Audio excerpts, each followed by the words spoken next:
For thousands of years, one generation after another has looked for a leader, one who could rebuild what has fallen, establish peace, and bring justice.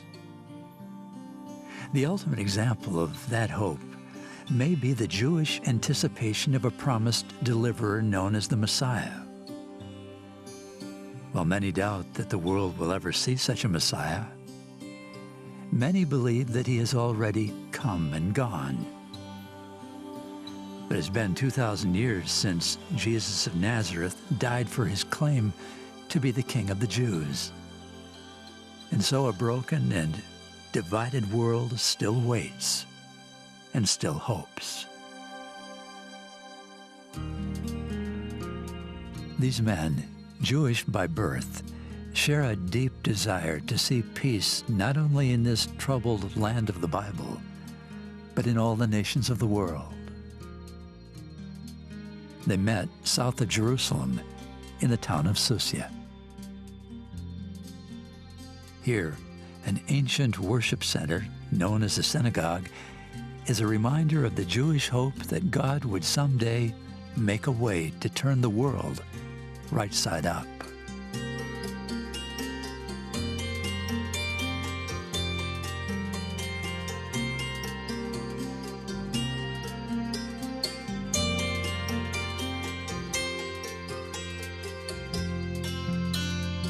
They met to explore what the Hebrew Scriptures reveal about a central character, a messianic figure that would enter the stage of history and change the world forever.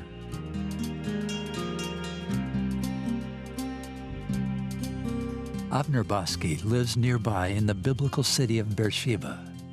He teaches the Bible and is also a guide.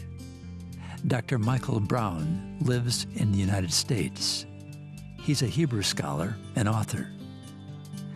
Dr. Michael Radelnik, also of the U.S., is a professor of Jewish studies and author.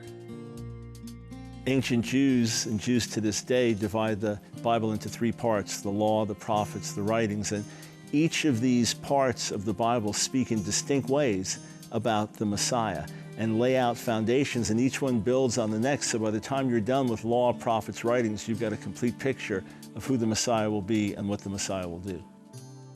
The promise of Messiah as revealed in Scripture is, I think, the most central part of it.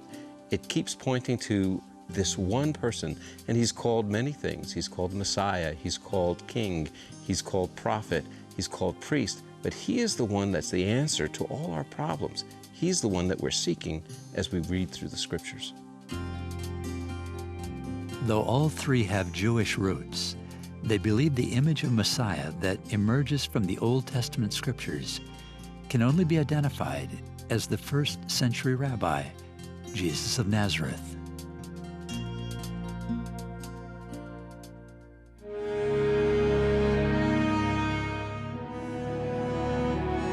Being in a synagogue that goes back 1600 years and seeing where my people worship God and study the law and the prophets, it's an encouragement to know that this messianic hope is still alive in my people even today. We're in the synagogue in Susia, an ancient Jewish synagogue, and it's a place where the Psalms would have been sung even as in a contemporary synagogue. We sing the Psalms as praise to God. And it's a wonderful synagogue because it has an ancient inscription that reminds us of what, Avner? Well, it's interesting. Coming into the synagogue from the east side in the narthex, it says in Aramaic, it says, remembering for good the Comforter Yeshua, who is a witness and a comforter. Yeshua, which is the Hebrew word for Jesus, the original word for Jesus, but it says, may he be remembered for good, the Comforter Yeshua, who is a witness and a comforter. Wow. Very unusual term, because this is the only synagogue that's ever been found with the word Yeshua in it. And it could be one of two things. Either it's a dedicatory plaque, in the same sense that you're saying, look at the nice man who's a kind and a generous and a good man who gave all this money, or it's a possibility that this was a messianic synagogue with a dedicatory inscription to Yeshua, who is the comforter and the true witness. So an ancient Messianic synagogue is what? We could be sitting in an ancient Messianic synagogue. It's possible. Wow. And you know, for sure, the psalms that would be sung in the synagogue are the same psalms being sung, chanted in the synagogue today, and the same psalms that Jesus, Yeshua, and his disciples, all Jews, grew up singing and chanting in synagogues, and that, according to Yeshua, the psalms pointed to him. They actually spoke of him, not just the Torah, the 5 books of Moses, not just the prophetic books, but it also says the Psalms. That's what he taught his disciples after his death and resurrection. He said, you should have recognized the Messiah would die and be raised again, because the law and the prophets and the Psalms, which is the first part of the writings, the third section of the Hebrew Old Testament, all speak of me. So Jesus says when we open the Psalms, we ought to be able to find him there.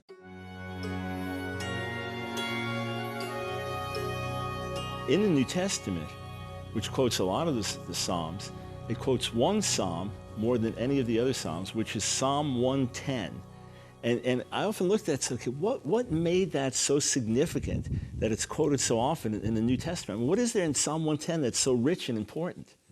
Well, I think it's really clear. It starts off at the beginning. It says, the Lord said to my Lord, sit at my right hand. Well, who wrote this? Well, that's the amazing thing. David writes it, and he says, the Lord, referring to God, said to my Lord. Well, who is David's Lord? And it obviously has to be one greater than David, and yet he is there. King. He was the top so king. The son of David was going to be greater than David. David, yeah, and that's one of the references that Jesus makes, Yeshua, about who is David's Lord. And I think the writer of Hebrews also mentions it a few times. And it's a very important point, because as you keep reading, this one who is David's Lord is seated at his Father's right hand, awaiting a day when he will make all his enemies subdued and take care of them. And then he declares that he is a priest forever according to the order of Melchizedek. Melchizedek is this obscure character from the book of Genesis. But what makes him interesting is he's both a priest and a king. And Jesus rises from the dead. His disciples witness it. They literally see him when he ascends to heaven. Now they understand, wait, this is what it's talking about. Sit at God's right hand. And now there's a period of time. Sit at my right hand, right, until your enemies become a footstool for your feet. So when we talk about his return, that's not in the Hebrew Bible. If I'd rabbi someone, there's no second coming. No, he's going to sit there and wait until. And then when it says he's a priest forever, after the order of Melchizedek, priests deal with sin. Priests deal with atonement. So Jesus, King of the Jews, the Messiah, also is a priest. And that's why he had to die. That's why he had to suffer on our behalf. But he does it in victory. He suffers and dies, and he rises and sits at the right hand of God.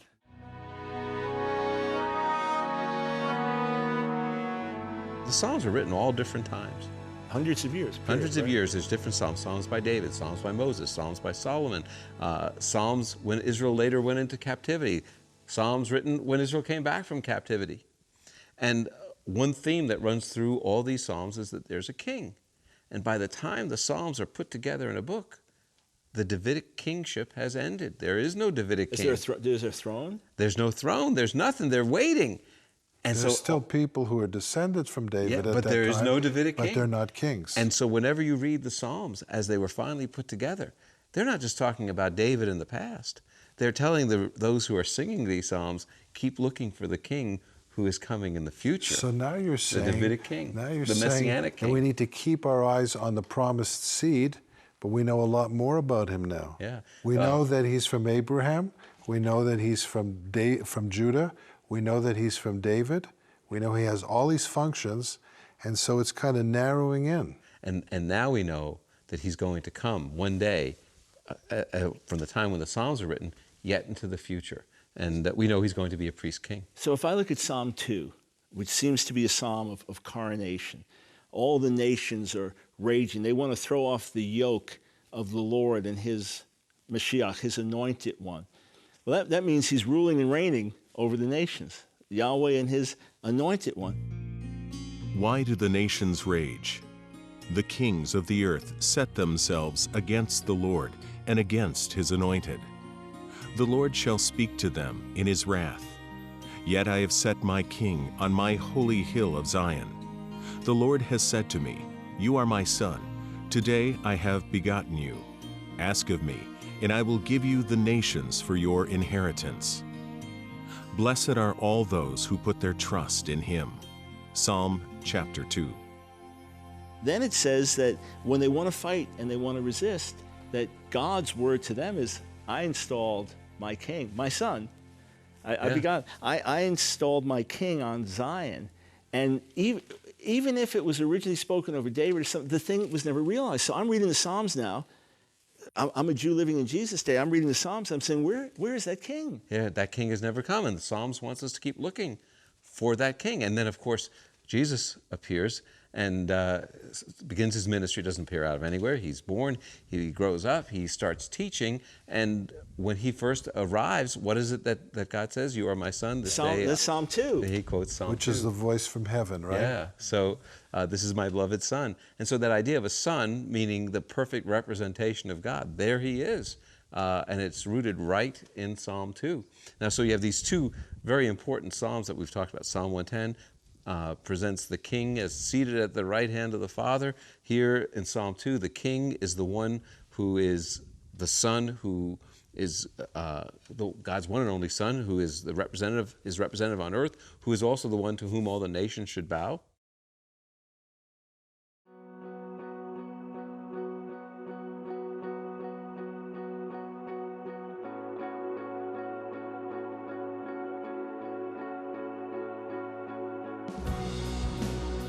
We all come from different walks of life. We all face different concerns.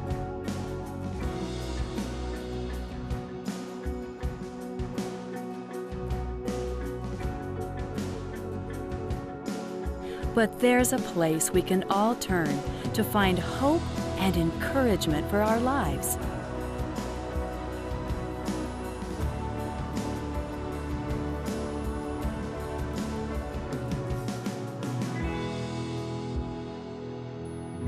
Take the time to know God with our daily bread.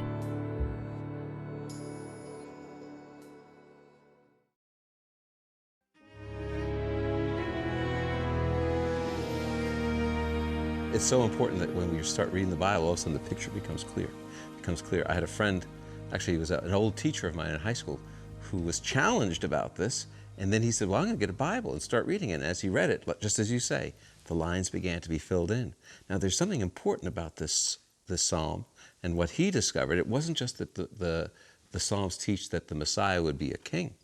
The Psalms also teach the Messiah would have a special role, and there's two particular Psalms that I think of. One is a psalm written, Psalm 22, that is quoted in the New Testament, but in it begins, my God, sort of a rhetorical statement, why have you forsaken me? My God, why have you forsaken me? I am poured out like water. My strength is dried up like a potsherd, and my tongue clings to my jaws. The congregation of the wicked has enclosed me. They pierced my hands and my feet. I can count all my bones. They look and stare at me. They divide my garments among them, and for my clothing they cast lots. Psalm chapter 22. And then it describes intense suffering, pain, culminating in a phrase, they pierced my hands and my feet. It's highly disputed, but there's a picture. If David wrote Psalm 22 and he describes they pierced my hands and my feet, he's describing something that never happened to him, first of all, and also wouldn't be invented for hundreds of years, crucifixion. And you know, when I look at even the larger pictures, and people say, well, most of the Hebrew manuscripts, the great majority say like a lion, my hands and feet. Instead of they pierced, right, like a lion. So my question was the lion licking the hands and feet or mauling? You know, rabbinic commentators say mauling my hands and feet, doing violence to. Interestingly, the oldest manuscript we have of the Psalms from the Dead Sea Scrolls says that pierced or bore through. But the whole picture of suffering is so dramatic. We don't see anything that happened like that in David's life, but it doesn't stop there. He's delivered from the jaws of death, And by the time you get to the end of the psalm, the deliverance is so great that the ends of the earth come to worship the God of Israel. Yes. So you think, even if this was written in the midst of intense pain and anguish, and written with hyperbole, and put any construction on it's poetry, and it doesn't actually happen.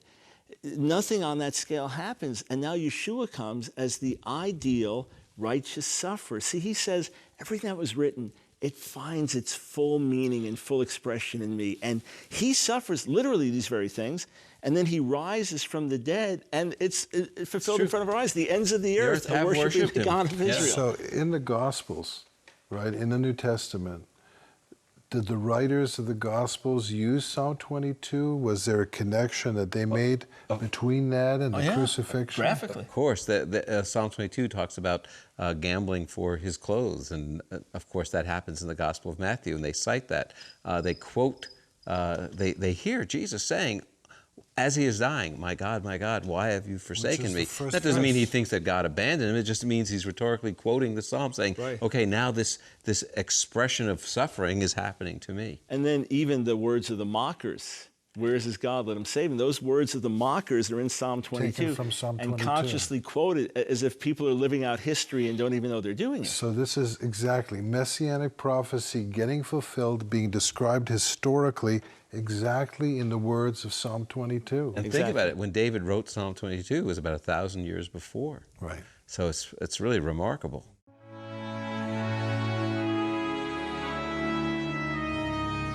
Right after Jesus dies, rises from the dead, it's on the Jewish festival of weeks, Shavuot, Pentecost. It's 50 days after the Passover season. Peter gets up and preaches and says, he's not in the grave. See, David's in the grave. His grave is with us to this day. Right. David wrote Psalm 16. David's in the grave, but what did you just say in Hebrew? I was saying in Hebrew, which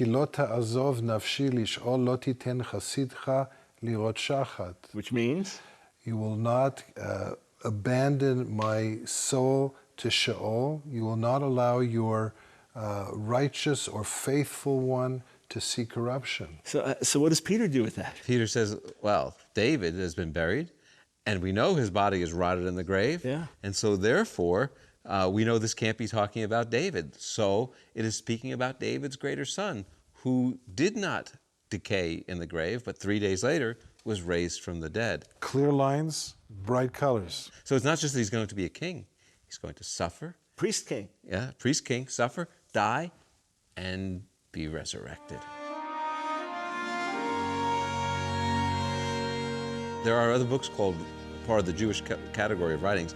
Do they speak about this suffering king as well? Well, many Christians are not aware of this, but the book of Daniel, in the Hebrew Daniel division, the prophet is actually... He's not after Ezekiel the way he is in our English Bibles. In the Jewish Bible. In the Jewish order, he's in this group called the Writings, along with Psalms and others. And of course, you've got Daniel 7, which probably is part of what Jesus always refers to. He calls himself the Son of Man. Does he just mean, I'm just a mere mortal, I'm just the Son of Man? Or was that an actual technical term that he was quoting? Son of Man, Daniel 7. Exactly. The Son of Man who will descend from on high in glory, who is the epitome of the picture of God, God's right hand on earth. So this highly exalted one, Jesus says of himself, you're going to see the Son of Man coming in the clouds. That's exactly what's in Daniel 7. And what I find really interesting there as well is that there's a Talmudic discussion, a famous part of the Talmud called Sanhedrin, famous discussion where they contrast Daniel 7, which they take to be messianic, that the Messiah will come on the clouds of heaven, with Zechariah 9:9, which says the Messiah will come riding on a donkey. And they say, well, which will it be? And the answer is, well, if we're worthy, he'll come in the clouds. If we're not worthy, he'll come riding on a donkey. But the Hebrew Scriptures, the Bible doesn't say either or, it's both and. So first he comes on a donkey, humbly, and then he comes riding in the clouds. That's what we're looking, when we talk about his second coming in the clouds, Psalm 110, he's at the right hand of God. And when he comes, he'll come in clouds of glory. It's right there in the Hebrew Bible. And again, you said, and I just want to emphasize, that Jesus himself, Yeshua, used these scriptures from Daniel to describe himself as the Messiah, as the Son of Man, and as the Son of God. So he certainly understood that the writings were talking about him.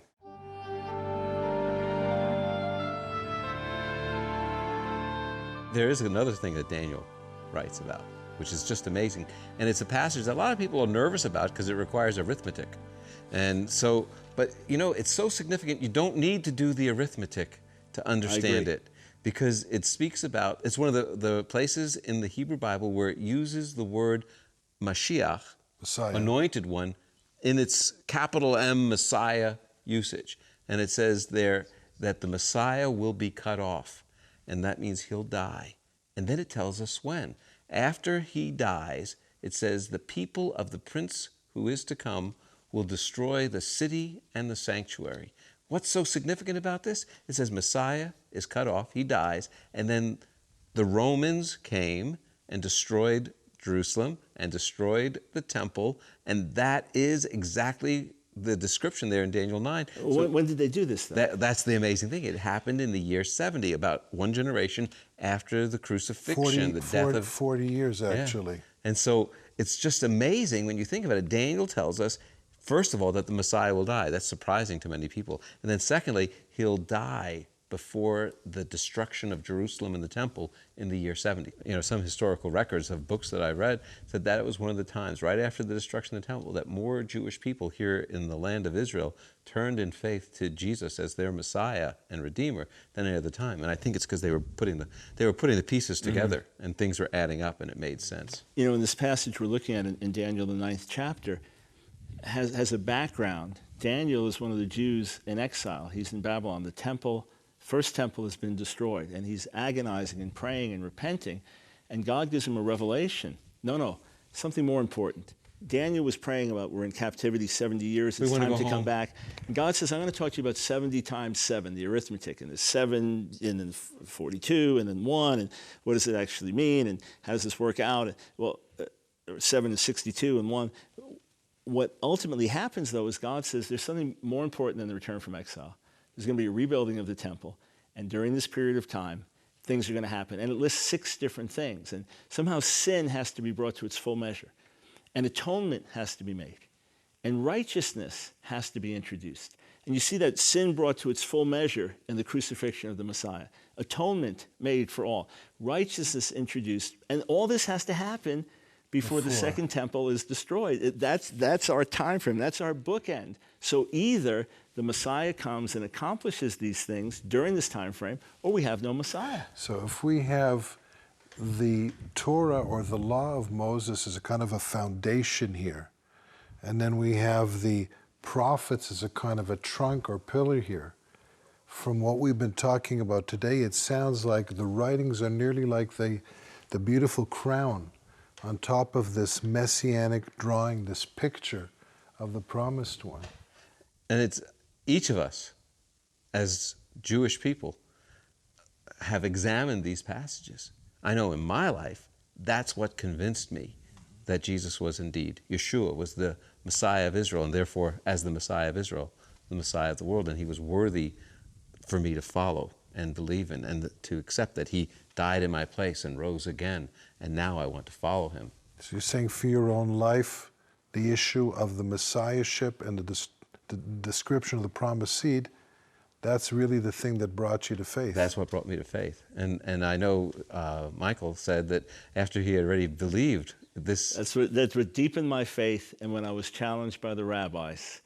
I know for you, he's the prophet, like Moses. I mean, that jumped at you from the one Scripture. I must listen to. And for me, when I saw him as the suffering Messiah and realized that he suffers as a priest, he's the priestly king, that put the roots down that no one could pull out. And you mentioned it's kind of a crown that the Psalms put on. That speaks of a king, doesn't it? Yes, indeed. I know for me, I had been looking for years about changing the world politically, how to create a better system and redeem mankind and change the heart of man. And I was looking to all these different leaders who I thought might be able to do that. But it was only when I began to hear the words of Yeshua, who talked about it's not what goes into a man that makes him unclean, but what comes out of his heart. And I said, nobody ever talked like this before. This is an unusual person. And it was only when his kingship really came into my life, and where the king of the house of David came and took away my sin and changed my heart, that I began to see what really is the hope, not only for myself, but for my people and for the world. When the king from David's house, the promised one, the Messiah, through all these prophecies, comes and reigns again in this world and establishes his kingdom on earth as it is in heaven. He's the king.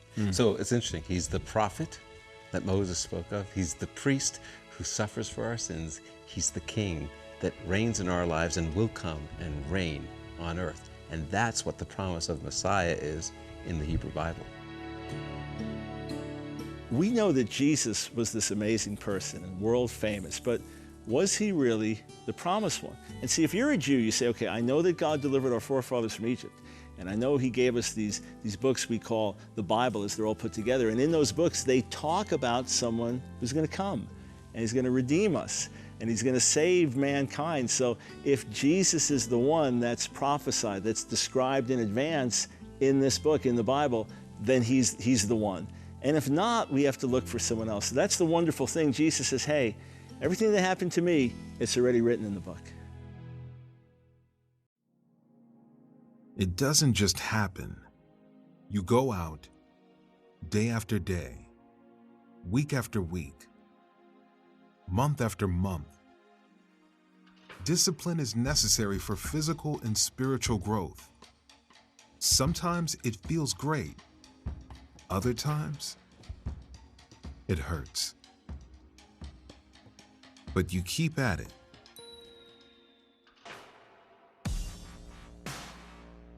It takes time. And you make it a priority. It might not be easy, but it's worth it.